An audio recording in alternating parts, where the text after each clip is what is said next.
मैं Dhananjay Kumar, director of mentor competitive classes बान। जैसा कि हम लोगों ने कल सर्वोच्च न्यायालय अर्थात सुप्रीम कोर्ट का जो फर्स्ट वीडियो बनाया था, तो हम लोगों ने कल बोला था कि हम उसका पार्ट 2 भी बनाएंगे।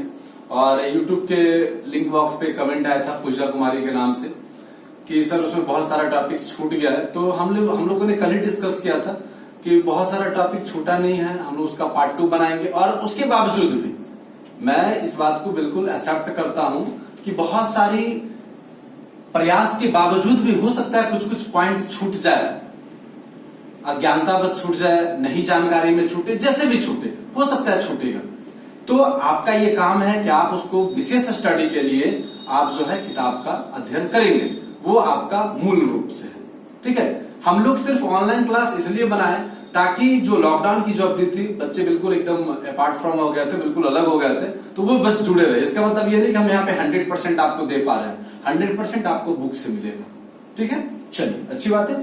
फिर हम लोग स्टार्ट करते हैं सर्वोच्च न्यायालय पार्ट 2। अब देखिए, सर्वोच्च न्यायालय जब हम पढ़ाने के लिए जा रहे हैं तो अब यहाँ पे कल हमने चर्चा किया था कि सर्वोच्च न्यायालय का स्थापना जनवरी 1950 में होता है। एग्जैक्ट डेट जो था हमने कल मिस्टेक से नहीं लिख पाया, 28 जनवरी 1950। अनुच्छेद तो आपको पता था, कल ही बताया था, अनुच्छेद 124 में। और सर्वोच्च न्यायालय को जो है वो संविधान का संरक्षक भी कहा जाता है। अंग्रेजी में कहा जाए तो गार्जियन ऑफ कॉन्स्टिट्यूशन। ठीक है, यानी कॉन्स्टिट्यूशन का गार्जियन। जैसे हम लोग के गार्जियन हमारे संरक्षक होते हैं, तो इसे संविधान का संरक्षक भी सुप्रीम कोर्ट को कहा जाता है। सुप्रीम कोर्ट का वर्णन हमारे कॉन्स्टिट्यूशन के पार्ट 5 में किया गया, यानी संविधान के भाग 5 में सुप्रीम कोर्ट का वर्णन किया गया। साथ ही साथ सुप्रीम कोर्ट के जज होते हैं वो रिटायर कब होते हैं, उनकी रिटायरमेंट एज है 65 वर्ष। ये सब जो है क्वेश्चन जो है आपका इंपॉर्टेंट पॉइंट था। उसमें से कुछ बच्चों का आया था सर कि यहाँ आपने एमओपी नहीं पढ़ाया, तो हमें एमओपी भी पढ़ा देंगे आपको, ऐसा नहीं है। तो अभी जो है उसके बाद न्यायाधीश को हटाने की क्या प्रक्रियाएं होती है, तो आज हमारा जो पूरा सा पॉइंट है वो पॉइंट है न्याय को हटाने की प्रक्रिया, न्यायाधीश को हटाने की प्रक्रिया। पूरा पॉइंट हमारा आज का पार्ट 2 इसी पर आधारित है। ये बस थोड़ा सा फीडबैक था जो कल के क्लास में या तो हम नहीं दिए थे या तो उसका अगले पार्ट में जोड़ना था। ठीक है, तो ये पार्ट बचा था। उसके बाद हम लोग आते हैं सीधे हटाने की प्रक्रिया। आज हमारा सा पॉइंट वही है। अब देखिए, आमतौर पे लोग ये कहते हैं या पढ़ने को भी मिलता है कि सुप्रीम कोर्ट के जो न्यायाधीश को जो हटाने की प्रक्रिया है,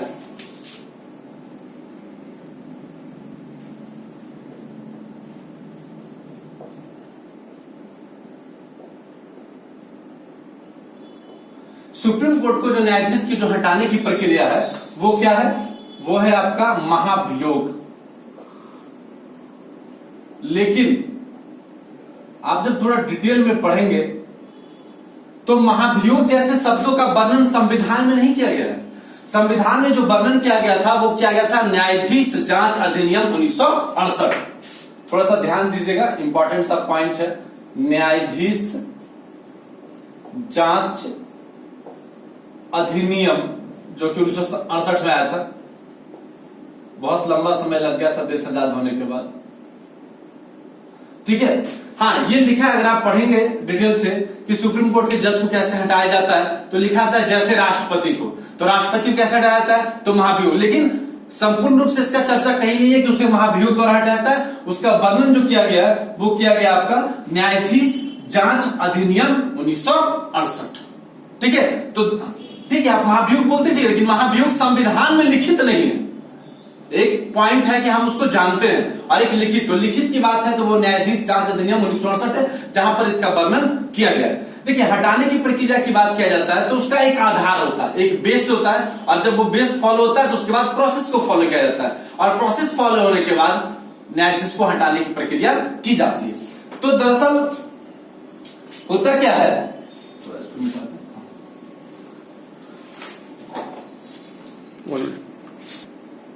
तो हम लोग चर्चा कर रहे थे कि जो हटाने की प्रक्रिया उसका 2 चीज है। एक क्या होता है, उसका बेस क्या, कि कैसे आप क्यों हटाएंगे, उसका बेस क्या बनाएंगे, आधार, और उसके बाद उसकी प्रक्रिया पर आते हैं। अब देखिए, जब बेस की बात की जाता है तो मुख्य रूप से उसका बेस क्या है कि अगर आप किसी भी जज पे महाभियोग अर्थात न्यायाधीश जांच अधिनियम के थ्रू जो हटाने की प्रक्रिया है 1968 को आप अगर लगाते हैं तो उसके लिए दो चीज होना जरूरी है, या उस पे कदाचार साबित हो, प्रूव्ड होना चाहिए, वो कदाचार चाहे भ्रष्टाचार के रूप में हो, किसी भी रूप में हो, करप्शन जो है वो प्रूव होना चाहिए। ये नहीं कि बस बोल दे कि नहीं इस पे करप्ट, नहीं, प्रूव्ड करप्शन, या वो व्यक्ति जो है अक्षमता का शिकार हो, अक्षमता, इनएबिलिटी, एबिलिटी नहीं, इनएबिलिटी, कैसा, तो मानसिक रूप से हो, मतलब मानसिक रूप से वो उसके काम के लायक नहीं हो, या शारीरिक रूप से, मेंटली या फिजिकली अगर वो डिसेबल्ड है तो आप उसके खिलाफ हटाने की प्रक्रिया ला सकते हैं, या आप महाभियोग के नाम से जानते हैं तो चलिए ठीक है, याद किया जाए, ऐसे न्यायाधीश जांच अधिनियम 1968। तो इस तरीके से जो आधार है, या तो उस पे जो करप्शन है वो प्रूव्ड होना चाहिए, और उसके बाद या अक्षमता के आधार पर भी हटा सकता है यदि वो व्यक्ति मानसिक या शारीरिक रूप से असक्षम हो, ठीक है, कार्य करने में। ये आधार है। अब इसमें प्रक्रियाएं क्या ली जाती है, किस प्रक्रिया क्या है, तो आप देखिए प्रक्रिया क्या है।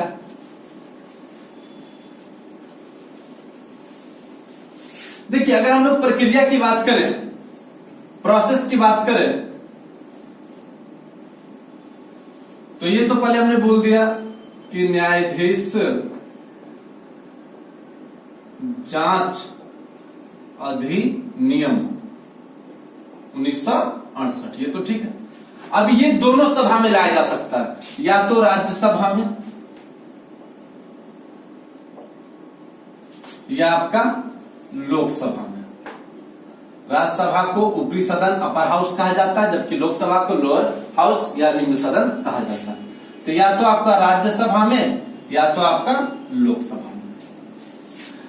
राज्यसभा में कम से कम उसके प्रस्ताव 50 सांसदों का हस्ताक्षर होना चाहिए, एमपी, ठीक है।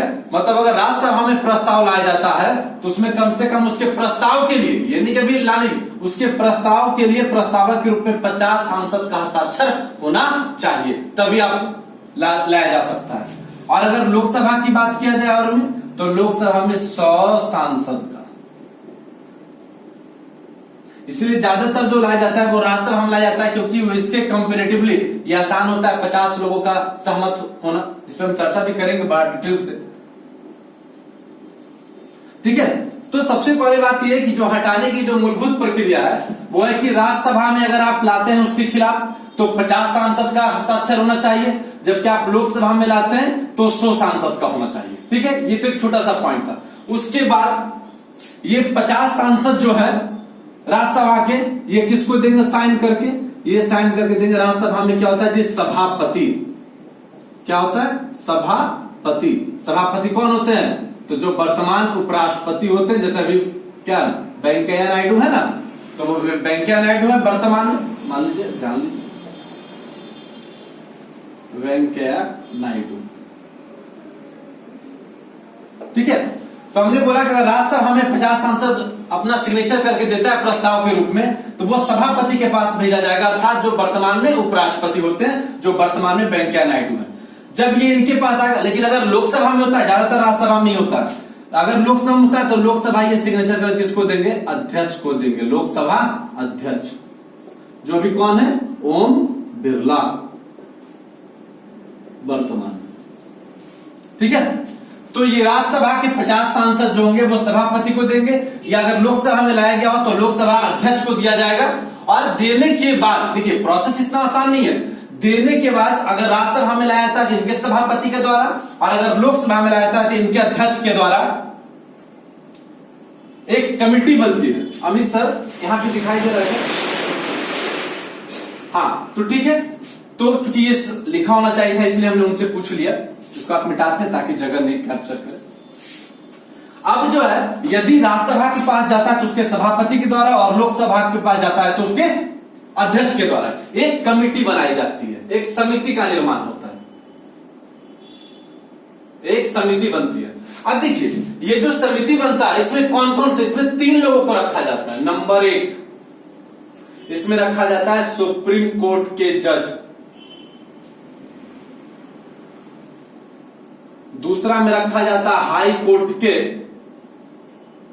सीजे समझ रहे हैं ना जी, चीफ जस्टिस है ना, हिंदी में बोला जाए तो हाई कोर्ट का न्यायाधीश नहीं, मुख्य न्यायाधीश, ये दो व्यक्ति। और तीसरे जो 3 व्यक्ति होते, तीसरा व्यक्ति किसी विधि का ज्ञाता, यानी जो लॉ एंड ऑर्डर का ज्ञाता हो, विधि ज्ञाता। तो अगर राज्यसभा में पेश होता है तो राज्यसभा में, अगर लोकसभा में होता है तो लोकसभा में एक कमेटी का निर्माण किया जाता है जो जांच करेगा इस बात का उसमें कितनी गहराई है, कितनी सच्चाई है। तो उस कमेटी में 3 लोग मेंबर के रूप में होते हैं। एक एससी के जज होते हैं, यानी सुप्रीम कोर्ट के जज, सीजीआई का होना कोई जरूरी नहीं, जज भी होंगे। जबकि हाई कोर्ट के जज नहीं होंगे, हाई कोर्ट के सीजे होंगे, चीफ जस्टिस होंगे, मुख्य न्यायाधीश। और तीसरा कोई एक ऐसा व्यक्ति जो विधि का संपूर्ण ज्ञाता हो। उसके बाद ये जो कमेटी के तीनों मेंबर हैं, ये आपस में डिस्कशन करते हैं कि जो उस पर कदाचार का आरोप लगा है, या शारीरिक अक्षमता का आरोप लगा है, या मानसिक अक्षमता का आरोप लगा है, क्या उसमें कितनी सच्चाई है। तो जब अगर इन लोग कमेटी के डिस्कशन के बाद, कमेटी जब डिस्कस कर लेती है, आफ्टर डिस्कशन ये अपनी रिपोर्ट सौंपती है, ये अपनी रिपोर्ट सौंपती है। किसको सौंपती है ये समझिए। अगर राज्यसभा में लाया होगा तो राज्यसभा के सभापति को सौंपा जाएगा, और अगर लोकसभा में लाया जाएगा तो लोकसभा के अध्यक्ष को सौंपा जाएगा। क्लियर। अगर राज्यसभा में लाया गया तो ये तीनों जो कमेटी के मेंबर्स हैं वो डिस्कशन के बाद अपनी रिपोर्ट राज्यसभा के सभापति को सौंपेंगे। अगर लोकसभा में लाया गया हो तो लोकसभा के अध्यक्ष को। ठीक है, इस प्रकार ये लोग अपने इसको सौंप देते हैं। ठीक है, आप इसका स्क्रीनशॉट ले लेंगे क्योंकि बराबर हम लोग ग्राफिकली आएंगे। वी होप आप स्क्रीनशॉट ले लिए होंगे। तो हम जो चर्चा कर रहे थे वो फाइनली ये था कि सब कमेटी के जब मेंबर्स आपस में बैठेंगे और डिस्कशंस के बाद जब उनको ये लगेगा कि नहीं ये वास्तव इसमें कुछ सच्चाई है तो वो अपनी कमेटी को रिपोर्ट देंगे। जबकि हम एक वाक्य आपको याद दिलाते हैं, अभी हाल ही में देखिए, थोड़ा सा सब चीज जो है ना, थोड़ा पढ़ने में तो मजा आएगा। पॉलिटिकल साइंस फटाफट मजेदार, इसमें कुछ पढ़ाने में भी मन लगता है, ऐसा नहीं। अब देखिए, हमने बोला ये रिपोर्ट, लेकिन एक अभी वाक्यांश अभी तक सुप्रीम कोर्ट केवल एक ही जज पे हुआ है। हमारे 45 में 51 सीजीआई थे, चीफ जस्टिस ऑफ इंडिया दीपक मिश्रा। इनके खिलाफ राज्यसभा में कितने सांसदों का साइन होना जरूरी था जी? अभी आपको पढ़ाए थे ना, 50 सांसद का।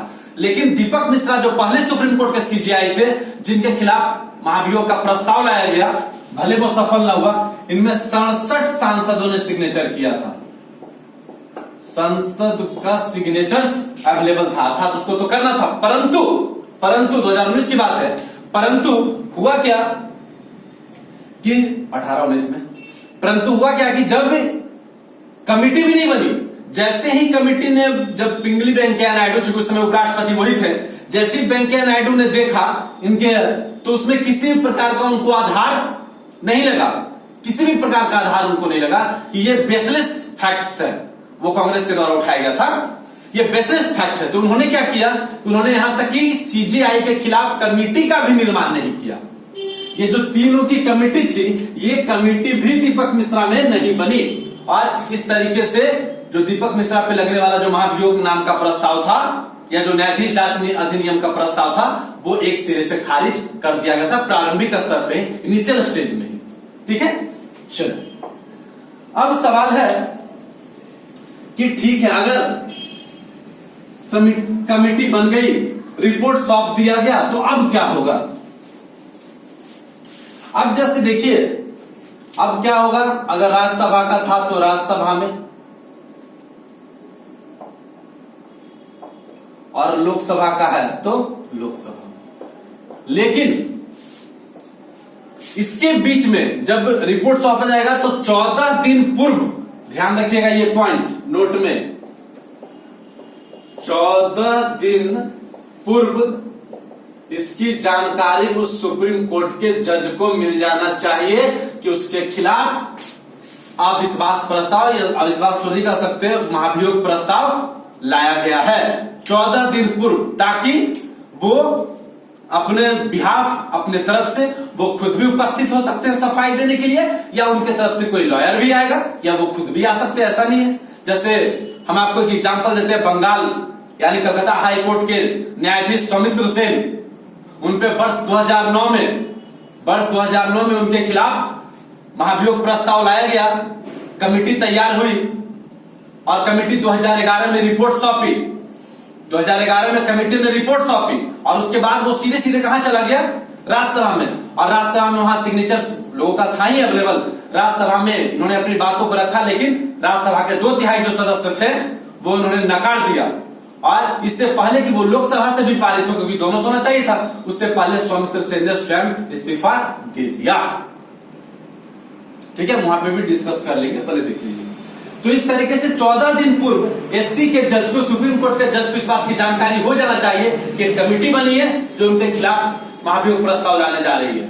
उसके बाद वो अपने बिहाफ से वो खुद आ सकते हैं या एक वकील को लाएंगे, और जब वो अपनी बहस को रखेंगे सबके सामने, राज्यसभा में है तो पहले राज्यसभा में, और अगर उसके 2/3 सदस्य, उपस्थित सदस्य का 2/3 सदस्य अगर इस बात को ओके कर देता है कि नहीं सही है, तो फिर ये कहां जाएगा, लोकसभा में। और अगर लोकसभा के भी 2/3 सदस्य इस बात पर अपनी मुहर लगा लेते हैं, तो कंप्लीट होकर, देखिए समझिए, तो वैसी स्थिति में अगर वो जज सही भी हो या गलत हो, जैसा भी हो, वो उसको अब देना होगा रिजाइन।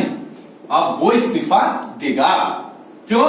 क्योंकि राज्यसभा के 2/3 सदस्य की मंजूरी के बाद वो लोकसभा में जाएगा, और लोकसभा के भी अगर 2/3 सदस्य मंजूरी देते हैं तो ये दोनों मिलाकर, अब वो अगर सही भी है तो अब नहीं, अब उन जज को या संबंधित न्यायाधीश को अब रिजाइन देना पड़ेगा।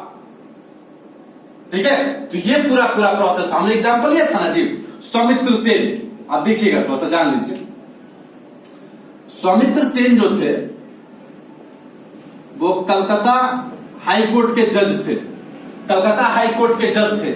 इनके खिलाफ 2009 में समिति बनाई गई। आप देख लीजिए समिति में कौन कौन होते हैं। 2009 में समिति बनी और समिति ने अपनी रिपोर्ट 2011 में सौंप दी। अपनी रिपोर्ट 2011 में रिपोर्ट सौंप दी, और राज्यसभा में 2/3 सदस्य, 67 सदस्य लगभग जो भी थे, राज्यसभा में 2/3 सदस्यों ने इस पर अपनी मंजूरी दे दी। और ये अब जाता कहां, लोकसभा में। परंतु सौमित्र सेन ने नैतिकता के स्तर पे लोकसभा में जाने से पहले ही वो इस्तीफा दे दिए और वो न्यायाधीश के पद से स्वतः त्याग पत्र दे दिए। वो पहले से न्यायाधीश थे। ठीक है, तो इस तरीके से ये हमारा सुप्रीम कोर्ट का पार्ट 2 था। देखिए, हम फिर से एक बार आपको बोलते हैं, कुछ कमी कुछ बेसी हमेशा रहेगा। आप ज्यादा जानकारी के लिए किताबों का अध्ययन करें, वो आपका मूल है। ठीक है, जय हिंद, जय भारत।